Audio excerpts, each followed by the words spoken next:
Welcome back to the Thrive in Wabash County podcast. Tonight, we have an exciting guest, Dr. Stacy Young from Manchester University.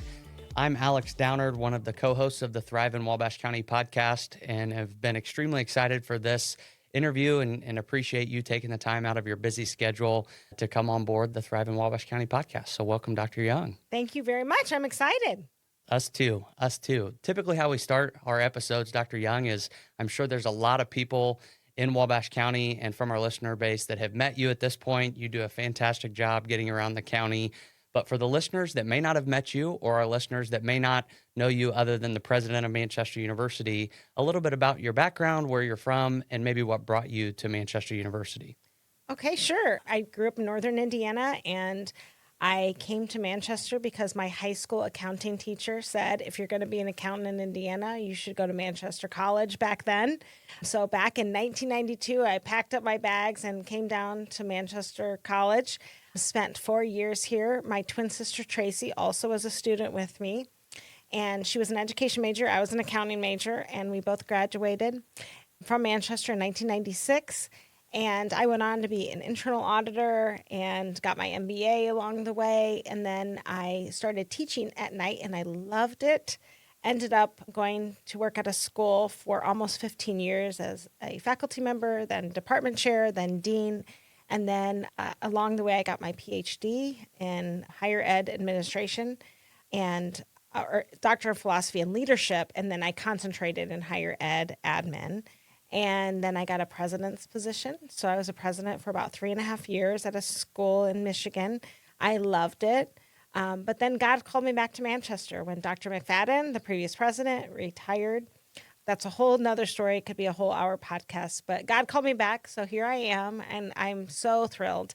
It's super exciting and special to lead your alma mater, but also my son, Max, is a sophomore at Manchester. My nephew, my twin sister's son, is a sophomore at Manchester. They're roommates like my sister and I were.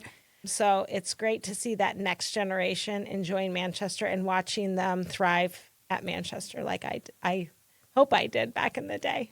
Absolutely. Full circle moment, It definitely a God thing. And I've heard you share that story before. And it's definitely the timing of that you're back at Manchester University. When did you accept the position, just timeline-wise for our listeners that may be hearing this? When did you come to Manchester, and how long have you been there now? So it was July of, what year are we in? 2023. So, okay. But started interviewing it was almost this time of year, a few years ago. Yeah, absolutely. Yeah. And you jumped right in when you first got to Manchester University. And really, from day one, I know you were at a community college in Michigan. Mm-hmm. And I've heard you describe that as that you came from a place where community was literally in the name of your school. And so Manchester University, being at the northern part of the county in North Manchester, has been an anchor institution for hundreds of years at this point in Wabash County. And so early on, with 2 feet in, there was an opportunity that you were not forced, because it's kind of in your blood and is in your background to be about community. But the Lilly Endowment announced the College and Community Collaboration Initiative first under Dr. Dave McFadden when he was president, and then he had announced his retirement. And so then when you showed up, we were in the thralls of that opportunity. If you want to speak a little bit just about the importance of community and your background, and then maybe what that opportunity and process was like. I mean, honestly, it was one of the reasons I was nervous to come to Manchester, that I was afraid I was going to lose that, because community was so important to me. And Patty Grant was on the interview team, and I remember she asked a question about that, and I told her I was really nervous about it, about not getting to be as involved in the community. She assured me that I would have the opportunity, so I'm really grateful that she was on the search committee at the time and talked me through that, because if you know the story, I had a great gig, and I was nervous about leaving, and so that was the God part that I prayed about it a lot. So I'm grateful still for the opportunity. I really believe it's special to have a university in a community. Not every community has a university, so we need to give back. We have an opportunity with our students to get opportunities within the nonprofits and some of the local businesses. But obviously, all boats rise, right? And so if we're here and can give to the community, hopefully the community will also give to us. So I would love to see more of our Wabash County students coming to Manchester University. and staying closer to home and doing experiential learning through Manchester and staying local and raising their families here. That would be incredible. But let's see, there was another part to that question. Oh, the CCC grant. That was such a crazy story because, I get hired May 1st. And Dave called me then. Dave did not know that I was the candidate. And I had known Dave because when I was a student, he had started working at Manchester. And so I knew him from 30 years ago, or almost 30 years ago. And he called me and he said, hey, we have this great opportunity for this big grant, and we want you to start working on it before you left your old job. So it was a great opportunity. I met you, Alex, and lots of other community people. So by the time that was in May. By the time I started July 1st, I had been at Manchester in meetings and teamsing into meetings virtually for a couple of months. So that was a tight timeline. It was a tight timeline. And That's right. So it was pretty exciting. But I'm so grateful for Dr. McFadden's handoff during that time because he was we talked, I think, once a week for that whole time. And then we were working on the grant together. Yeah, absolutely. And in that timeline, their town manager from North Manchester was on that leadership group. Patty Grant, who at the time, my predecessor, was at the Community Foundation, and then myself leading the implementation of Imagine 185, along with your team. A lot of those team members through the transition were involved as well. So in addition to Dave, you had a couple other members of your cabinet that from the beginning were involved, which is extremely helpful through that process. They wanted that to happen so that we had a good transition period. And, how lucky were we to have that Imagine 185 already in place when the CCC opportunity came to be, because that really laid a really strong foundation and a plan for us to be able to, I think, get that grant. We were so lucky to have that. Not every community has that. And we had it here. We were ready to go. And I'm so proud of the work we're doing with that. And it was a community effort. We engaged with the community to figure out what they wanted. It wasn't about just Manchester or the town of North Manchester. It was about what the community wanted, in addition to all the other stakeholders. So what a way for me to dive right in to get that piece of me fulfilled with the community. So I'm so grateful. And that work continues because it's a 5-year grant and we're right in the middle of it. Yeah, absolutely. And the Lilly Endowment funded part of the original Imagine 185 planning process, which I know was huge as a part of that. But securing that grant, $12.1 million, we had to submit 70% in local match to leverage 30% from the Lilly Endowment. So 12.1 is 30% of our project overall size, right? And we are in the middle of that, as you'd mentioned, the implementation piece. Now that money was secured, talk a little bit about the 4 main project areas, just for our listeners that may not be familiar or they've forgotten when they've read the announcements from when we got the grant. Sure. And the whole point of it is to have the towns, the schools that received the dollars, it was a competitive grant, but the schools that received the dollars, the whole point of it is to lift up the community, lift up the college. So we have, like you said, 4 projects. One of them is the Ill River Commons project, which will provide kind of an entertainment venue and a really great place to have events in downtown North Manchester.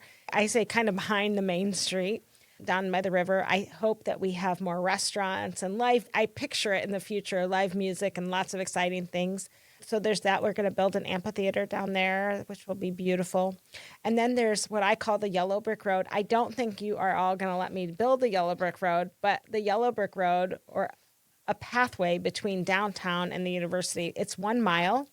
And we want it to be really intentional so that students will go and engage with the downtown, but the community will also engage with the university. It's going to be a pathway that's safe and wide enough for people to be walking, but there'll be things along the way so they can engage in that tells the story of Manchester University and the town.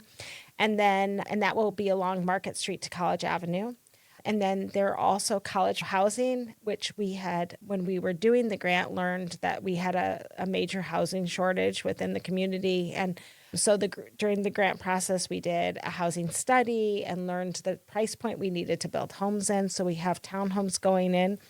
And we have the first 6 units they look like houses now. They're being built across from Hellman Hall on College Avenue. And then the last part of the project are 2 buildings on campus that really are used for community. Winger Hall, or Arthur Winger Hall, which houses our music, art, and it will house our esports program. And then do some upgrades to Courtier Auditorium, which is well used by our community. Yeah, absolutely. A lot of construction, as you'd mentioned, in North Manchester for the next few years, and that implementation period Eel River Commons is around a $10 million project at this point that'll break ground in 26 or 27. Manchester Mile, same timeline over the next few years. The future phases of College Road down the line, and then the university, that cultural facility on campus, as you mentioned, similar 26, 27 timeline for construction, with the hope that in 28 and 29, the community can start to enjoy some of those amenities. Yes. That'll be brought Yeah, to it will town. be very exciting. I think I'm most excited about the Manchester Mile for some reason. Yeah, absolutely. It's a trail, right, that connects Right. our community, like you'd mentioned, along some of the major assets in North Manchester. The aquatic center, the high school, the library, the new Daniels Place Park. facility, the thrift store, all of that, Yes. right, all the way down to the brand new Riverfront Park. It'll be really neat and unique for a town of 5,500, Right. right, Right. for a size. You'd mentioned it was competitive. I opened to every school, college or university in the state of Indiana, and there were 18 or 19 of them that I were think actually so funded. when it was all said and done. Yeah. And And I don't want to forget about Timbercrest right across the street and I hope in the future maybe we can build some sort of bridge across 13 because I think that also connects them to the downtown as well. And that's an important part of Manchester because we have a lot of alumni and past faculty members and staff living at Timbercrest. So they're very much part of us just across the street there. Yep, absolutely. Dr. Young, you talked a little bit before we got into the details of the CCC grant about experiential learning. And that's something I know if you'd be willing to talk just a snapshot into Manchester University's strategic plan that you all have completed. What are some of the high level items in that? And then specifically, I know experiential learning is a huge priority. And so if you want to speak what that may look like, what your vision is for that as it's already underway, and then how Wabash County and the community plays into that. Yeah, that's great. Maybe some listeners will help us a little bit with that. So, our strategic plan, we're actually right in the middle of it right now. And I was grateful that I got to come into a plan that Dr. McFadden and a lot of other stakeholders created that I bought into, right? And so that was really important to me. And because I'm a business person, I focus on our strategic plan. It's not something we just put on a shelf, that we are actually working our plan. So when I talked to the board, I said, those are my goals. I want the plan to be my goals and the things that we're measured against. So part one of that plan is really about a great place to learn. The second bucket of that plan is a great place to work. But the third bucket, I'm being very general here because there's 31 points underneath all of these things. The third bucket is really about growth. And so again, business person, I come by this honestly. When I look at that third bucket, we have to have that third bucket working in order for the other two to work. If you don't have a university, you can't have a great place to learn, can't have a great place to work. So we're working on that. 21 of the 31 points of that plan have to do with an experiential learning touches the 21 of the 31 goals. So I believe that a student who is coming to Manchester, we give them a great education, but there's a lot more to that great education. And if they can experience what they're learning about in the classroom in real life, they accelerate their learning. They learn it at a deeper level. And another part of it is I want them to earn money while they're going to Manchester. 30 years ago, when I was a student, we all signed on the dotted line and got our student loans. This generation of students, they do not want to get student loans. And so we are trying to find ways that they don't have to go into debt. I am speaking it into the universe whenever I can. Before I retire from Manchester, I want it to be a place that no student has to take on debt. That is my ultimate goal, that every student graduates with zero debt, because we would give everyone such a big leg up in life. So if they can earn while they learn and then take these great experiences, when they graduate, they will have a fantastic resume and a Manchester University diploma, and it will set them up. I know it will set them up. They will be ahead of all of their peers. And now with the new graduation requirements, a lot of our students across the state are going to be doing experiential learning. I believe some of them will enjoy that work a lot and want to continue even while they're in college. So the fact that we have rearranged our schedules to make time for students to do this. And I have a favorite story about this, and that's our education department. For me, our graduating teachers with no debt is like giving them a raise, because I wish we got to pay our teachers a lot more money, but we don't. And so if we could graduate them without student loans, it would be a beautiful thing. So our education department changed their schedule a bit. So some of our students are only taking classes Monday, Wednesday, and Friday. And on Tuesdays and Thursdays, they get to go substitute in the local schools, which fills a huge pipeline for the local schools, but also gives our students some classroom management experience, but they get to earn money while they're learning. And it's working great. So it's one of my favorite experiential learning stories. But I think about our students in other fields maybe helping some local nonprofits. And we have endowed dollars at the university. So say a local nonprofit does not have the money. My goal is $7,000 for a year for a student. That's about, I think it's 10 or 15 hours a week for 32 weeks at $15 an hour. And I recognize that for a small nonprofit, they may not have that $7,000 in their budget, but we have endowed dollars that will help with that. So even a small nonprofit has the opportunity to get a student to go and help them. Maybe they're working on a marketing plan for them or filling any kind of need that they might have, accounting or marketing or project management, or maybe there's a special project that they could do for them. So if you are out there and you have a business or a project for a student, those are the kinds of things we're looking at. And it's not one thing, obviously, as we talk to employers, you know this, I know this, when we're talking to a nonprofit or an employer in Wabash County, hosting an intern is work, right? It can be a lot of work. And when people hear internship, I think traditionally people think of, oh my goodness, what am I going to do potentially to keep this student busy for all these hours? And really that project-based learning, right? So an issue that company may be facing to where it doesn't have to be a full-blown, full-scale internship, but even if there's specific projects that those students, no matter the degree or field, can work on, hands-on experience, helping that student and allowing to earn money, whether the employer is able to pay or it needs to be subsidized through the university or the community foundation to help underwrite the cost of that, it can be a game changer in the life of a student. I know your experiences when you were working through college were significant.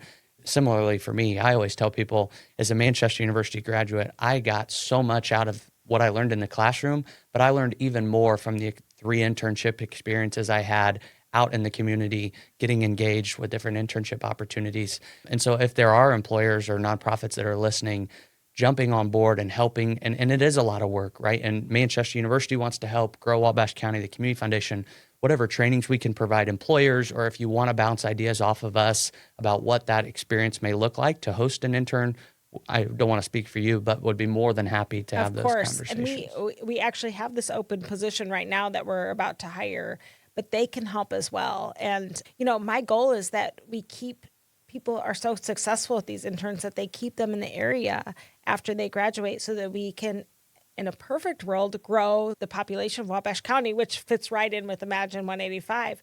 I know it can be done. And this is such a great community, and all of the work that we're doing with the CCC grant. I mean, this is going to be a very attractive place for families for young people to get married and have families and have their kids go to school here. I mean, what a great opportunity. So that's my big audacious goal, that we keep people here in the community. So I hope that is what happens when all is said and done with this. And that's close to home for me, right? The Manchester University is at the core of so many different pieces in my life. What brought me to Wabash County, what kept me in Wabash County, were those opportunities. And so the work that we get to do every day, you and I get to experience a community that invests in our people, right? And so how do we find a way to expose our young students that grow up here, students that come through Manchester University, to those same opportunities so that they see this as a place of opportunity and a community that wants to invest in them and their future is extremely important. And I know that's something that you're working really hard on. We're working really hard on, and really everyone in Wabash County, that spirit exists, but it's just providing those intentional experiences to help those students transition. And I hope someday, the community I came from, we were just starting to work on a situation where we would have somebody that helped coordinate some of this kind of for all of the businesses. I hope we can get to that point here at some point, because I think to your especially for smaller companies that just maybe don't have the resources, I think it would be really helpful. I'm super excited. I haven't even told you about this, Alex, but today we turned in a large grant, a little over $2 million, for an AI and machine learning new academic program at Manchester. And part of the grant would help the local community. We would build it, first of all, so that early college students in high school could come and get stackable credentials. Adults could come and get stackable credentials in these fields. our new 90 credit degree. It's going to be built around that. So instead of a traditional 4-year 120 credit degree, it's going to be a 90 credit degree, but again with stackable credentials and experiential learning built in, so students could go out in the community. And I think of, people out in the community that maybe need some help, and how could our students take AI and help them streamline their processes and procedures, and then help them be better, be able to work more efficiently. And that would give our students experiences, but all of this is built into the grant. I really hope we get it, because I think it would be so incredible for this community. Absolutely. And forward thinking. That's where I was headed next, Dr. Young. Private higher education and higher education in general, there's less high school graduates than there once were. So it's a tough space to be in. Speak a little bit more into the things that you're doing at Manchester University with your team to try and combat some of those challenges, and meeting maybe not the traditional college student that was 10 years ago or that we may all think of, but specifically things that Manchester's not always done, that in your short time at Manchester, you've allowed Manchester University to do to be more competitive against that tide of less students and the tough space that higher ed's in today. Yeah, I mean, there's a lot of challenges in higher ed these days. And you mentioned one of them with the demographic cliff. My generation did not have as many children as our parents did. So we have that we're kind of trying to combat, or a challenge that we have. So Manchester is getting into the online space so we can attract adult students. My belief is that we need more Manchester graduates floating around the world. And if we could double the graduates we have every year, what a wonderful world we would be in. So we're doing things like that. We also made sure that we're accepting credits. Our high school students are getting college credits from places like Ivy Tech for free. And we want to acknowledge that they've worked hard in high school. We're accepting those credits now. We signed a partnership with Ivy Tech, so their programs can come into Manchester. And now that we'll have the online environment, our students can come in, their students can, have a pathway to Manchester. And again, students don't want to go into debt for college. And so for some students, this might be the way to get a Manchester degree a little bit cheaper, and we can pour into them while they're students with us. So we're doing that. We are the first school in Indiana to have 90 credit bachelor's degrees. And so what this means is that a traditional degree, it might be hard for some of us to remember, but our traditional bachelor's degrees were about 120 credits. Now the Higher Learning Commission has allowed us to shave off a year. And so what it looks like is Manchester students are still going to get that important foundational classes. All those foundational classes are still the same as the 120 credits, about 30 credits there.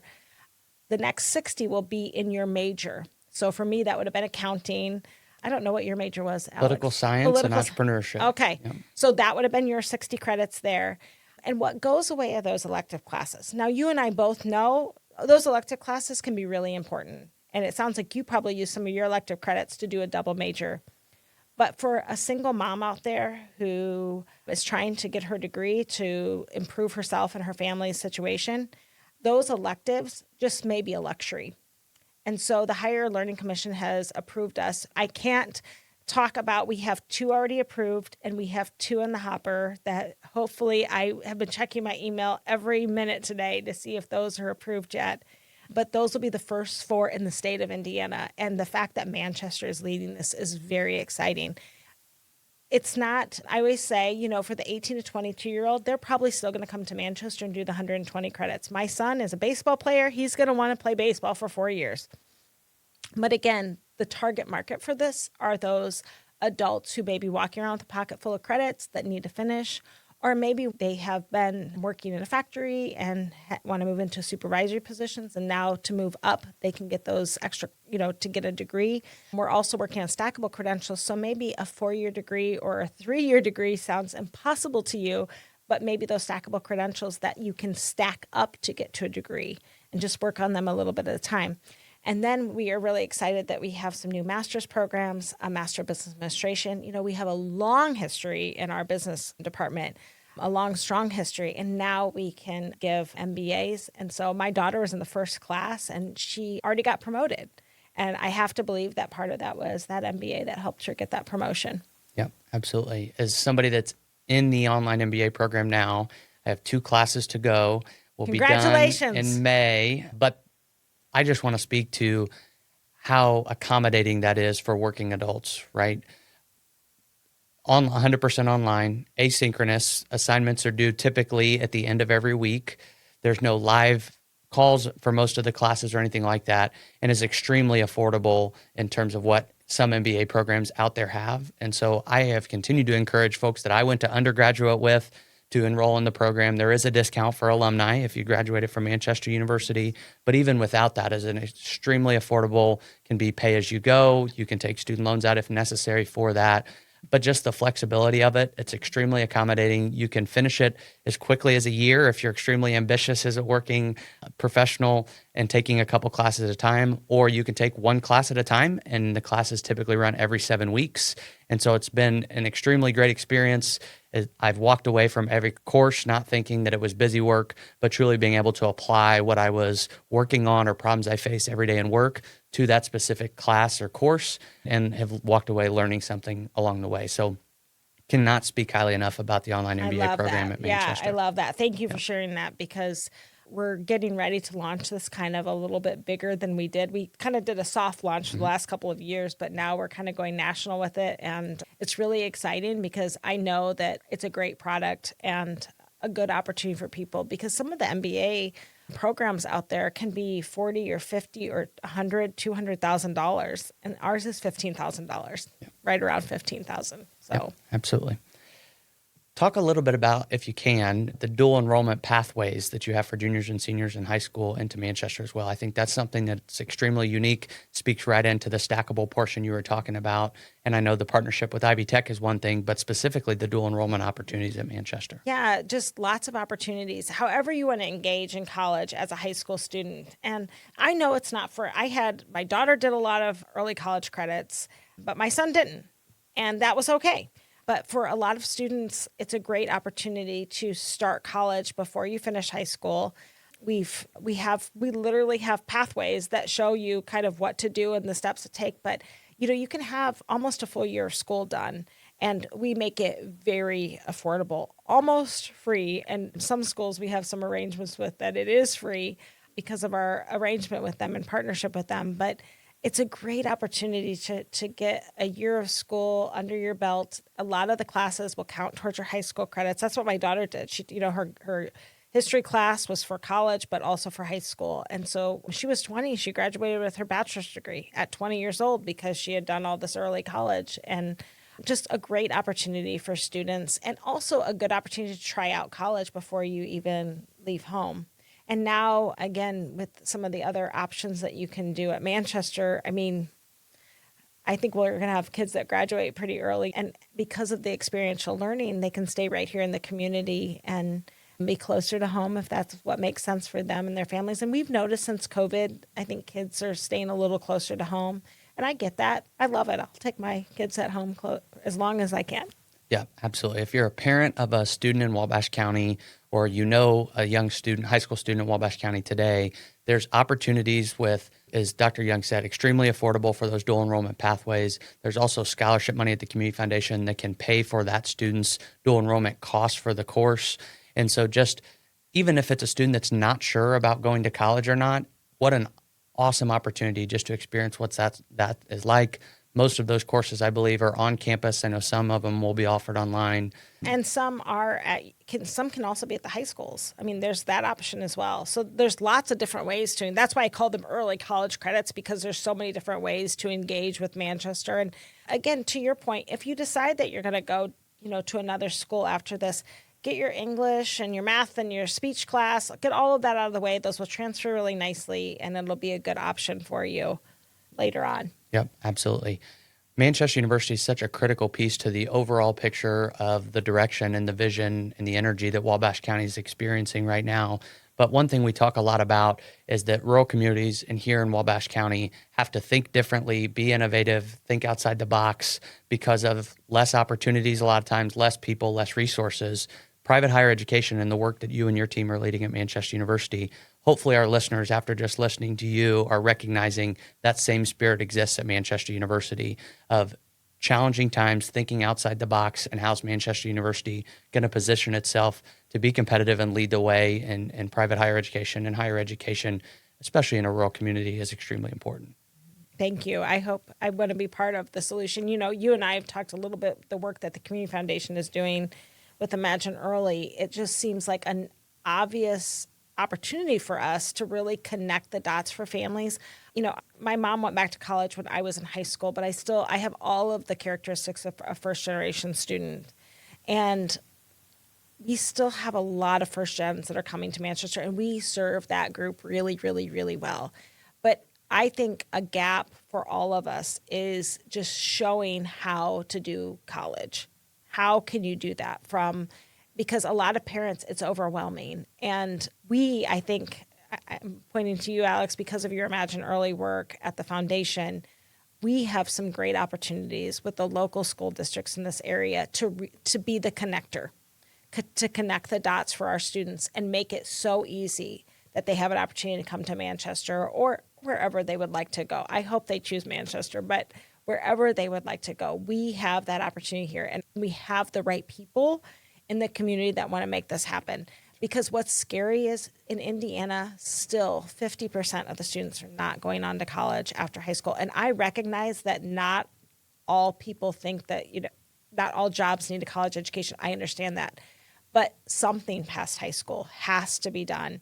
And it will help with our economic development and attracting businesses to the community. It helps people start their own businesses and gives them the tools. But we could build, and again, we're building them now, but those stackable credentials so that it can help people, you know, wherever they're at in life, go to that next level that they might desire for themselves and their families. Absolutely right. I would say that since I've graduated from Manchester University and working with our community, there's a lot of times misconceptions about what Manchester University is, opportunities that's at Manchester. I think our listeners here have probably learned a lot about what you all are working on and the diverse opportunities to meet those students where they're at. But what are some of the major programs, some of the demographic information, student athletes, all of those things, just that if somebody isn't sure of what Manchester University, the makeup of Manchester today, the focus of Manchester, what programs have the most enrollment and are the most popular? What are some of those things that a listener may want to know? Yeah, so first of all, about 60% of our students, almost 60% are student athletes, which we love. Student athletes tend to retain at a higher level. It's because I always say they have built-in friends and a built-in group to help keep them accountable. So over 20 different athletic opportunities there, but we also have lots of things in music, including a marching band. And a lot of students don't think that's we have a strong marching band population in Indiana. And that's, you know, coming to Manchester, you can actually have a chance to play. Some other schools, it might be tougher, but at Manchester, you would have the opportunity to play in the marching band or the pep band at this time of year. We also have a lot of music ensembles and things like that so that students can engage. The other great thing about Manchester is we're small enough that if you say, I really want to start a whatever club, you get to do that. And that's one of my takeaways when I was a student. I was a accounting major that got to be a radio disc jockey. And that's actually what got me, you know, internships and interviews, because people wanted to say, well, I want to talk to the accounting major who was a radio disc jockey in college. What was the name of your radio show? My twin sister and I had it. It was the Barbie Twins, and we played 50s and 60s music from 10 to 12 on Sunday nights. It was quite popular, Alex. I don't think you know. It was very popular. We had people that called in to the radio station. We'll have to take your word for that or dive deep to Don't the worry, archives. Alex. I have them on cassette tape, and if we could find something to play a cassette tape, we could play you the radio show. Okay, so reach out to the university if you're interested in the cassettes. The cassettes, that's right. Okay. But that's the best thing about Manchester. You could start your own clubs, but our largest majors are still business, and we have sports management, business. Exercise science is a huge major. It is our largest major. We also have psychology, education. If you add up all the different kinds of ways you can do education, that's one of our top 10 majors. Let's see, I think I already mentioned psychology. So those are kind of the big ones. And of course, Manchester has a very strong history of peace studies. And I've learned a lot more about peace studies since I've been back. And what I know about it is it's conflict resolution. And one of my dreams is that every student who graduates from Manchester has to have a conflict resolution class, because frankly, in our world today, we need more conflict resolution. Yep. So that is a big goal of mine. I want to get that into core for every student. But I also want every student to have personal finance. So yep, absolutely. A good combination. For sure. So, of all of those things, 10 years from now, what excites you the most about what Manchester University is working on? When I learned about, and again, I can't speak it out into the universe. Tomorrow I might be able to, but not today. So a couple of our newer 90 credit degrees that are just about to be launched. I was sitting in my car when I learned about it, and it hit me that we are about to change a lot of lives. And I know we are. And there's a lot of people out there that I think this will be able to take advantage of this and finish those degrees that they've always wanted to get. So I'm really excited about that. I'm excited that we're leading. One of the things I keep saying is if you're doing things the way you were doing them 20 years ago, it's probably not working. I think we have a lot of opportunity to bring education about AI and how it can help our businesses in the area, both big and small, and we can be part of that solution. I would like every student at Manchester, again, to be engaging and staying in the community. And I mean, just think 10, 20 students a year decided to stay and live here and raise their families here. I mean, we are going to increase the population by doing that. It's a game changer, It would right? be a And game then changer. their kids are 2 to 3 times more likely to also pursue post-secondary education. And so it just has that ripple effect that, again, you spoke to the ability to attract new businesses to the community, retain talent. It's a be huge. generational game changer. It would be. Yep, It would be. And that's what absolutely. education does. It changes you. That's the thing. At graduation, it sounds so cliche, but I sit there and I watch the students walk across the stage. And, again, we still have, the last couple of years, 50% of our incoming class were first generation students. When you sit there and watch them walk across the stage, their life just changed. Their kids' lives just changed. Their kids' lives just change because of that college degree. That's what it does. And I grew up with not a lot of things, and I always wanted more for my own kids. And I know that education changes lives. And I always told my kids, they'll tell you, you have to have a good set of teeth and a good education. That was the two things I was hoping to give to them. So, Absolutely. But education changes lives. Leadership can be extremely exciting sometimes and extremely challenging. And so in your role now that you've been at Manchester, 18 months, almost 2 years? No, I'm in my third year. Yeah. So, geez, holy cow. Yeah. What is the most exciting part about your job, and what is the most challenging part? Anybody that knows you knows the energy that you bring. If they're listening to this podcast, that's bleeding through. But day to day in your role as president of a university, what's the most exciting part, and then what's the most challenging part? The best parts of my jobs are two things: getting to hang out with the students, and I got to do football practice with the football players. It was super fun, but hard work. I love to hang out with our students. Later tonight, I'm going to go to a basketball game. The other part is getting to see our alumni. I travel all around the country getting to see our alumni, and I wish I had a GoPro camera on my head all of the time because what our alumni are doing is so incredible. They are literally changing the world, and I wish everybody could see and talk to the alum that I'm talking to. And it's every one of them in their own way. And we have an incredible amount of teachers that have graduated from Manchester. When you think about the ripple effect that they've had, holy cow, it is so incredible. So those are my two best parts of my job. But there are some days that I joke and tell my family, I think I'm questioning my life choices tonight. There are days that are tough. And because this is a tough environment and things don't land in my office if it was easy stuff, because if it was easy, it would have landed in someone else's office long before mine. But just, I pray all the time for wisdom to make the hard choices, because in my role, if I'm making a hard decision, it's usually making one of our stakeholders upset and one of them really happy. And it's a tough time. We have to make choices in order for us to be here many, many, many generations from now. Yeah. And the ability to do that and make those choices, I would say, is a critical piece of leadership, right? Whatever it is, at home, with your family, in work, in your community. If there's a young person, we have different listeners of all ages, right? High school classes, maybe hopefully some Manchester University students to this episode specifically. What are some of those leadership lessons? What's maybe one or two big things that you've hung your hat on in your time in leadership in higher education prior to that in your career that you would recommend that students embody in their leadership journey? Well, one thing is I came up through the ranks. And so I was a faculty member. I was an adjunct faculty member. I was a faculty member. And so I've worked in lots of different areas around the university. I volunteered when I was coming up through the ranks. I volunteered for everything. not just to build out my resume, but just to understand the business of the the college or the university that I was at. So I would always say volunteer, always do more than you're asked to do, show up, right? There's a lot of things I did that nobody told me to do. I did them to help improve the school I was at, which, was obviously the company, and if you say it that way. But I would always say, just go the extra mile, show up. And in fact, I was on the way here talking to one of my kids, and I always tell them, even if no one else is showing up on time, you better be on time, and you better be the last one to leave, those kinds of things, and just really working hard.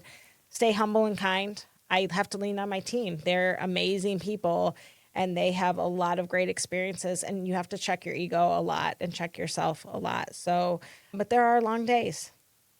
There are really long days. Yeah, absolutely. Thank you for sharing that. Dr. Young, when we started this podcast, we wanted to highlight the organizations, the people, the leaders that exist and make our community special, that I and Adam Stakman, Christine Floor, in our day-to-day, we sometimes take advantage of. And so we wanted to bring light to that. And so thank you for coming on the podcast, both representing Manchester University, but also being one of those leaders that, to your earlier point, is such a key piece of the leadership that exists across Wabash County and the momentum and the energy that's going on right now. Thank you for being a huge piece of that and everything that you're doing at Manchester University. It's incredibly important to Wabash County and the community. Well, thank you. And thank you for what you're doing. I hope the next time we're on this podcast, we're talking about this big thing we do with education and how we can help connect all the dots for people here to make sure that everybody has lots of opportunities in Wabash County. Absolutely. We know you're extremely busy. We appreciate your time and setting aside time tonight to come on the Wabash County podcast. This podcast is made possible through our generous support from our donors, the Lisa Gilman Investment Fund, the Sandra Kunkel Trust, Mark and Amy Ford, Paperworks Industries, the City of Wabash, the Community Foundation of Wabash County, and Visit Wabash County. And until next time, my name's Alex Downard. Thanks for joining us tonight.